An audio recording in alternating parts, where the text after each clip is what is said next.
Hello ladies and gentlemen, it's Young here and welcome to 5 things we would like to see from Metal Gear Solid 5 at Tokyo Game Show 2014.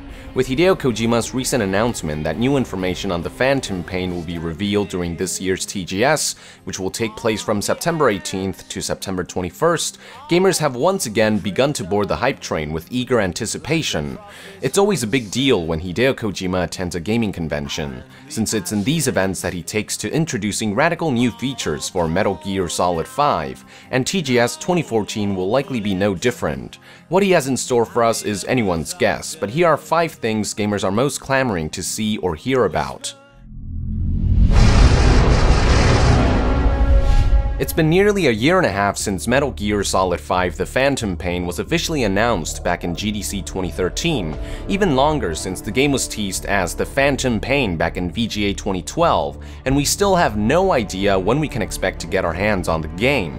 The only hint Kojima has provided is the cryptic 1984 release date shown at the end of the E3 2014 trailer.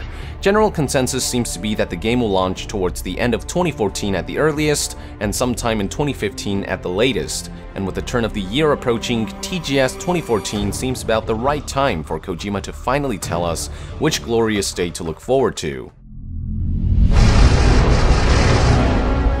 We do know for a fact that the 3rd iteration of Metal Gear Online is in development, but very few details are known about it. We know that it will take full advantage of the Fox engine and that it will incorporate many of the gameplay mechanics found in the single-player campaign, but that's about it.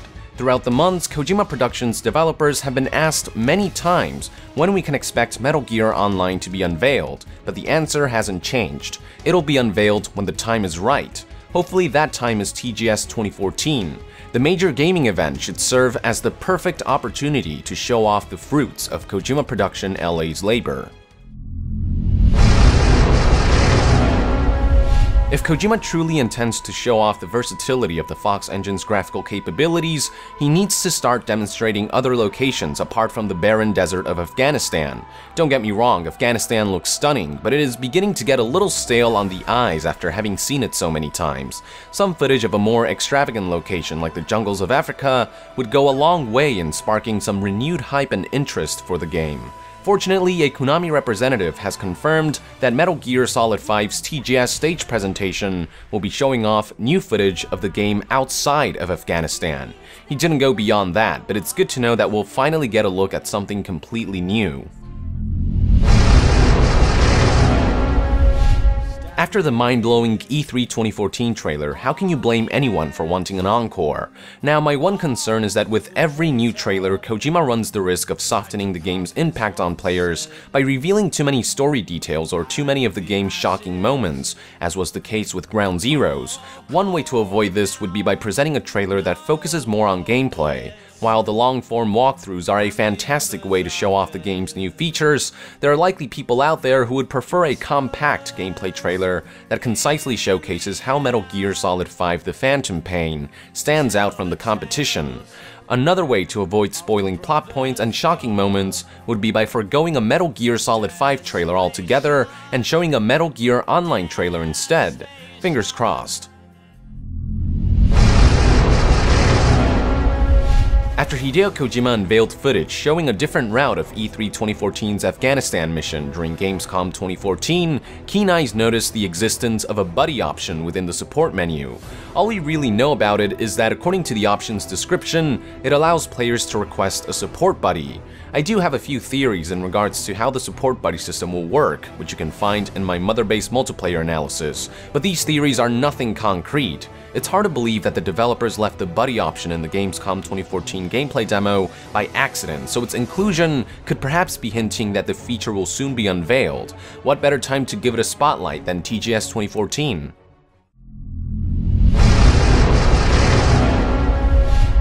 When Phantom Pain's Motherbase multiplayer feature made its debut through new gameplay footage that was officially made public in the days following Gamescom 2014, gamers were intrigued, to say the least. In Phantom Pain, players will not only be infiltrating the many enemy bases found in the single-player campaign, they will also have the option of infiltrating hundreds of thousands of unique, player-customized bases online. It is a gameplay feature unlike any other, with the potential of significantly extending the game's lasting appeal. However, there are many questions about the feature that have been left unanswered. How will players be infiltrating another player's base? Will players get to decide whose base to infiltrate, or will the game feature some sort of matchmaking system? Is the transition from single-player to multiplayer seamless, or are they separate game modes? If they are seamlessly integrated, what modes of transportation will players be using to get to another player's base? Also, what if players want to be left alone and play the game as a single-player experience? What are the mission objectives when infiltrating another player's base? Do they simply involve walking through the door at the apex of a base, or will players be doing more once inside? Will bases' interiors be accessible?